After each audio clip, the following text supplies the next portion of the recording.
गंभीरगड पालघर जिल्ह्यातील डहाणू तालुक्यात वसलेला हा किल्ला। या किल्ल्यापर्यंत पोहोचण्यासाठी आपल्याला मुंबई अहमदाबाद या राष्ट्रीय महामार्गावरील चारोटी नाका इथे पोहोचावे लागते। आपण चारोटी नाक्याला पोहोचलोय आता आणि चारोटी नाक्यावरून इथून आपल्याला राईट मारून सरळ जायचंय कासा।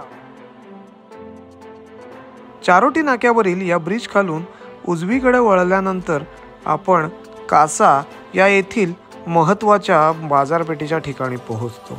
चारोटी नाक्यापासून हे अंतर जवळपास 1.5 ते 2 किलोमीटर इतकेच आहे। कासा येथील बिरसा मुंडा चौकातून डावीकडे जाणाऱ्या रस्त्याने आपल्याला सायवन मार्गे किल्ल्याच्या पायथ्याशी असलेल्या व्याहाळी या गावापर्यंत पोहोचता येते।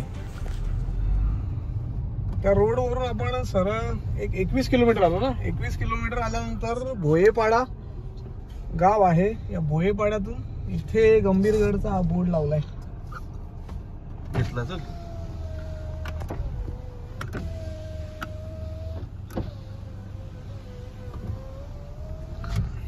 इथून किती किलोमीटर आहे?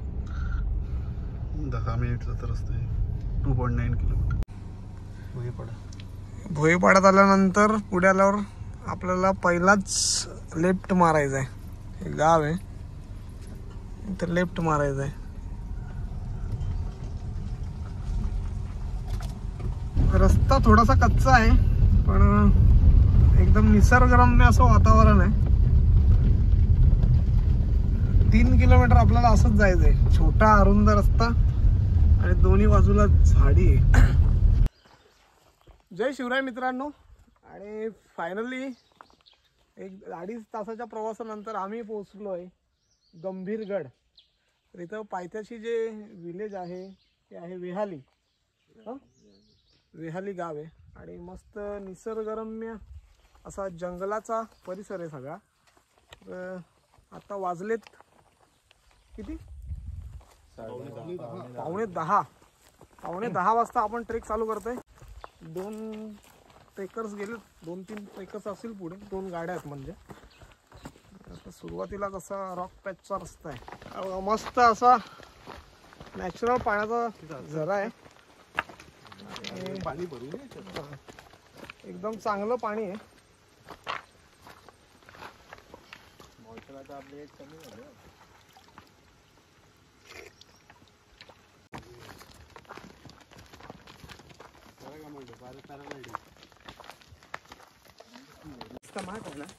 रस्ता नाही माहिती ना?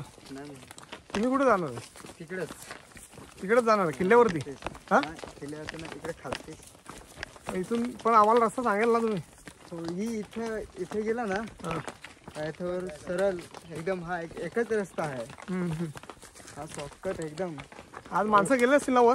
हा, माणसं गेले ना। हा गेले असतील, ते बाईक आहे ते गेले असतील। ते काय कालचे पण गेलेत ना, इकडे वरतीच राहतात। हा वर राहतात। वर आल्यानंतर थोडासा रस्ता कन्फ्युजिंग आहे। एक रस्ता इकडे गेलाय आणि एक रस्ता या बाजूला गेलाय। तर आता आपल्याला राईटला जायचंय। कुठल्या गावातला आहे? विहाळी गाव। विहाळे आणि भोयेपाडा पहिला लागतो तो भोयेपाडा। हा, पहिला भोयपाडा, सायवन आणि भोयपाडा। सायवन आणि भोयपाडा। ओके, हे आहे आपलं वसईमध्ये सायवन आहे, त्याच्यानंतर इकडे एक सायवन आहे। वसईमध्ये सायवन आहे ना?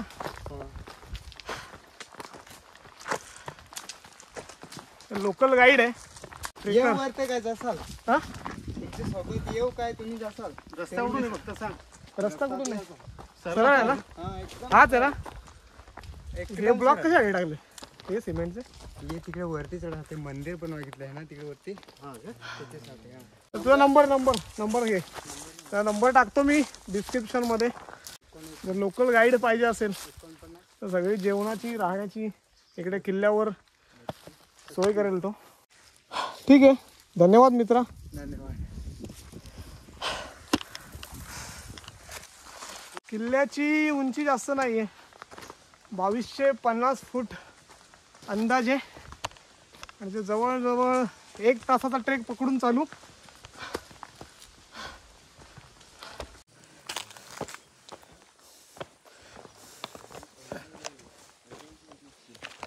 10:50 झालेत, म्हणजे 1 तासाचा ट्रेक आपण जवळपास केलेला आहे आणि बरंच थांबत थांबत आलोय.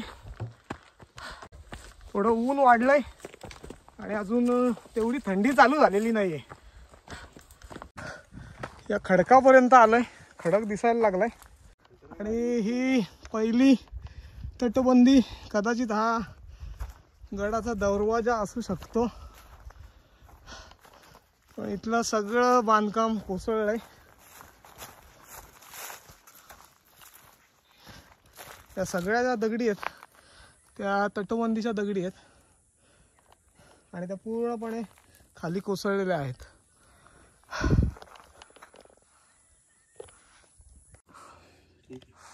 डोलत देईल ना फक्त. हा ठीक आहे सर. आणि इथे एक वॉच टॉवर आहे. वॉच टॉवर वरती आपण चढतोय.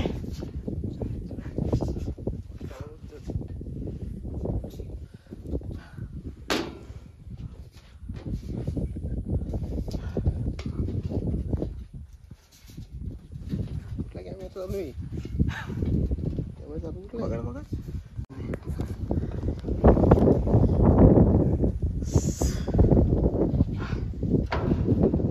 चौकाशात आहे, चौकाश पडली ती. अजून आपल्याला पूर्ण गड फिरायला 1 ते 1.5 तास जाईल किंवा त्यापेक्षा जास्त वेळ लागेल. या जंगलात फिरताना एक गोष्ट लक्षात ठेवा की इकडे माकडं भरपूर आहेत आणि त्यांना कुठल्याही प्रकारची खटाळा करू नका, नाहीतर सगळी गँगच्या गँग येते. आता गुजरातवरून ट्रेकर्स आलेले आणि काय केलं माहिती नाही, पण आता बरीचशी माकडं जी आहेत, जवळजवळ 12-13 माकडं आहेत आणि ती त्यांच्या मागे गेलेत. व्याहाळीकडून गंभीरगडाचे दर्शन चांगले होते. गडाचा कातळ माथा आपले लक्ष वेधून घेतो. येथील कातळकड्यावर एक विवर दिसते, ते खूप खोल आहे असे गावकरी सांगतात. त्याबाबत एक लोककथा या भागात प्रचलित आहे. शिवाजी महाराजांनी जेव्हा सुरत दुसऱ्यांदा लुटली तेव्हा परतीच्या प्रवासात महाराज गंभीरगडाजवळ आले होते. तेव्हा शत्रू पाठलागावर आला. जवळ असलेली संपत्ती घोड्यांवर, खेचऱ्यांवर, बैलांवर लादली होती. त्यामुळे महाराजांना चटकन वेगाने हालचाल करता येईना. म्हणून महाराजांनी त्या संपत्तीचा काही भाग या विवरामध्ये टाकला आणि त्या धोकादायक परिस्थितीमधून महाराज सही सलामत निसटले. पुढे महाराजांना पुन्हा गंभीरगडावर येऊन ती संपत्ती नेण्यासाठी वेळ मिळाला नाही. या संपत्तीचा शोध घेण्यासाठी आत्तापर्यंत अनेक जणांनी प्रयत्न केले आहेत.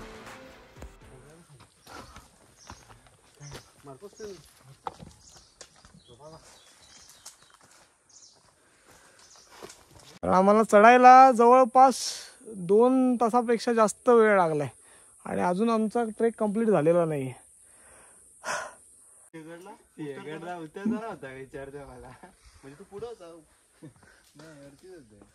चला, इथून रस्त्यामध्ये असा एक मोठा दगड आहे आणि हाच रस्ता जातो पुढे. अरे नंदवाला ना पडे मला शूटिंग मध्ये नाही याचा. हो फक हो नाही मस्त खोल दरी आणि सुंदर व्ह्यू आहे.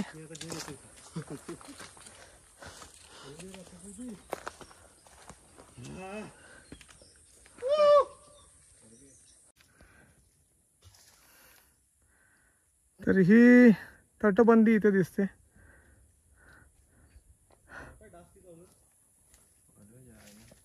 वर आल्यानंतर इकडे असं एक मस्त उंबराचं झाड आहे आणि त्या झाडाखाली आपण आपला टेंट लावू शकतो जर कॅम्पिंग करायचं असेल. आणि इथे चूल मांडलेल्या दिसत आहेत, म्हणजे इथे कॅम्पिंग केलेली दिसते आणि इथे लाकडं पण आहेत. पुढे आल्यानंतर असं घनदाट जंगल आणि दोन्ही बाजूला झाडी आहे, त्याच्यामुळे इकडची वाट जराशी अवघड आहे.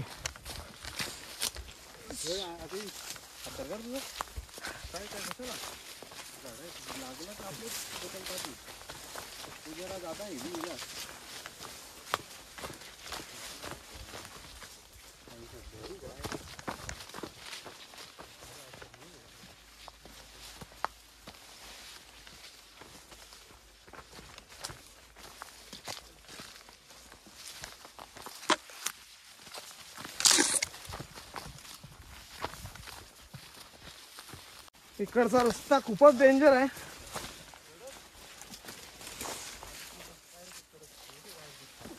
वाट नाहीये, हे लक्षण आहे. इथे जास्त ट्रेकर्स येत नाही याचं.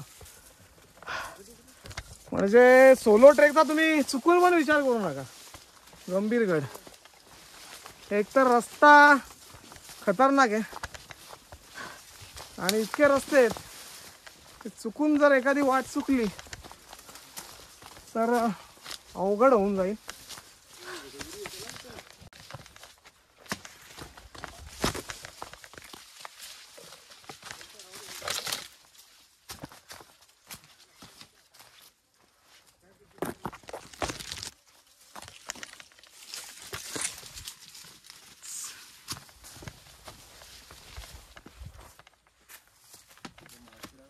इथं तटबंदी आहे, ही सुद्धा गडाची तटबंदी आहे. आणि तो तिकडे जो आपल्याला रस्ता दिसतोय त्या बुरुजावरती जायचं आहे. जिकडे झेंडा आहे तिकडे आपल्याला जायचं आहे. आणि आपल्या स्वागताला तिकडे माकडं थांबलेत. हे माकडी नाही आणि खूप माकडे आहेत. बरीच माकडे आहेत तिकडे. हे आपल्याला खूप त्रास देतील पुढे गेल्यावर. झालं पाहिजे आपण त्याला गेले नाही एवढे वर्ष. आता उलट जंगल चांगलं आलं तिथं माहिती का. किल्ल्याची तटबंदी आणि काही थोडेफार अवशेष फक्त बाकी आहेत. बाकी किल्ल्यावरती असं अजून तरी काय पाहण्यासारखं शिल्लक नाही आहे. जेवढ्या तटबंद्या दिसल्या होत्या त्या सगळ्यात तुटक्या आहेत.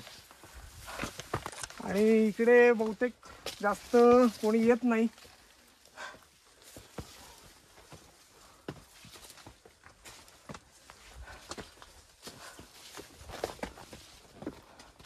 आता ही माझ्या मागे जी तटबंदी आहे ती सुद्धा काही दिवसात कोसळेल. आणि याचा बेस जो आहे तोच आता तिथलीच दगड पडली आहे.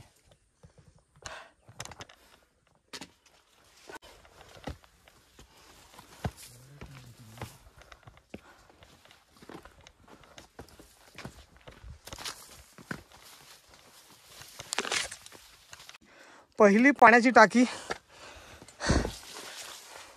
त्यातलं पाणी खूपच खराब झालंय.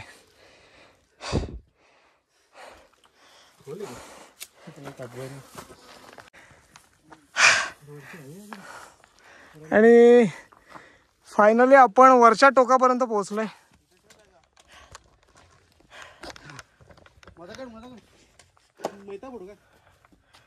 आणि खूप थकायला झालं आता, कारण ट्रेक करायला आम्हाला जवळजवळ 3 तासापेक्षा जास्त वेळ लागला.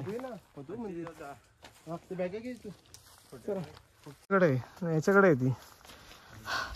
आणि हे आहे मंदिर.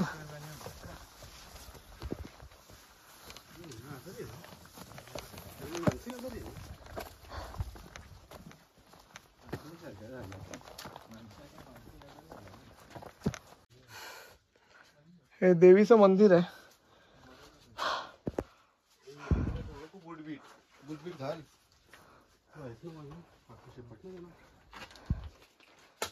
या मंदिराजवळ आपण आलो की इथे माकडं खूप आहेत.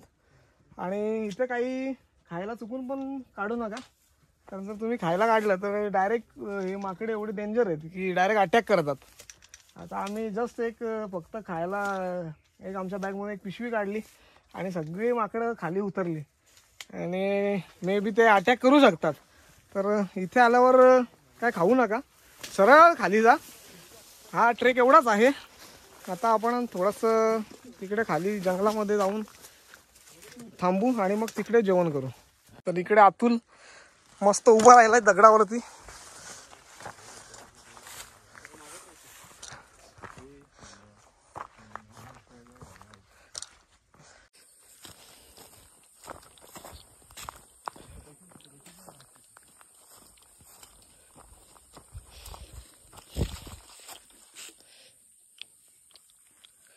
काय नाव तुझं? संजय. संजय. संजयचं घर आहे इथे. आणि जर तुम्हाला गंभीरगडला आलात तर पाणी जर संपलं तर हे घर आहे असं समजा की ट्रेकच्या मिडलला घर आहे. तर इथे तुम्हाला पाणी वगैरे देतात ते. आणि पाणी 2 बॉटल घेतल्या आम्ही. आता पुष्कळ होईल आपल्याला पाणी. आणि इथे जेवायला बसलोय आम्ही घराच्या बाजूलाच.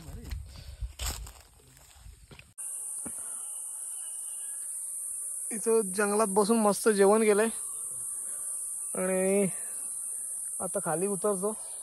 एक अर्धा पाऊण तास जाईल आपल्याला खाली उतरायला. या घराच्या बाजूला इथे एक जुनं मंदिर आहे.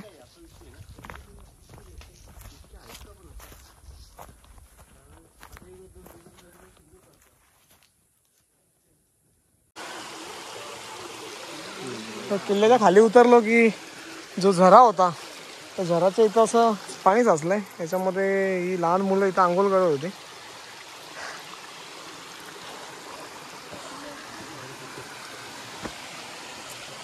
इकडे रे ये किल्ल्याला अजून नाही.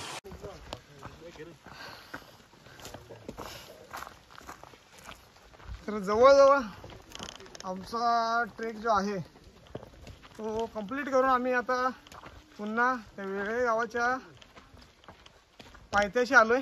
आणि इथं काही लहान पोरं होती ती भेटली. इथे त्या ओढ्यामध्ये आंघोळ करत होती. आणि पुन्हा आम्ही आलोय आमच्या गाडीजवळ. हे काही पोरं आपल्याला भेटली होती त्या ओढ्याजवळ. तर ते पण आलेत आपल्यासोबत. तर आजचा ट्रेक एकदम मस्त झाला. फक्त जेवढं गुगलला दिलं त्यापेक्षा जास्त अंतर आहे. कमीत कमी 2.5-3 तास लागतात ट्रेक करायला. आणि किल्ला फिरायला 1-1.5 तास भरपूर आहे. तर असा ट्रेक आहे. आजचा व्लॉग इथेच एंड करतो. भेटूया पुढच्या अशाच एका नवीन व्हिडिओमध्ये. धन्यवाद. जय शिवराय. जय शिवराय.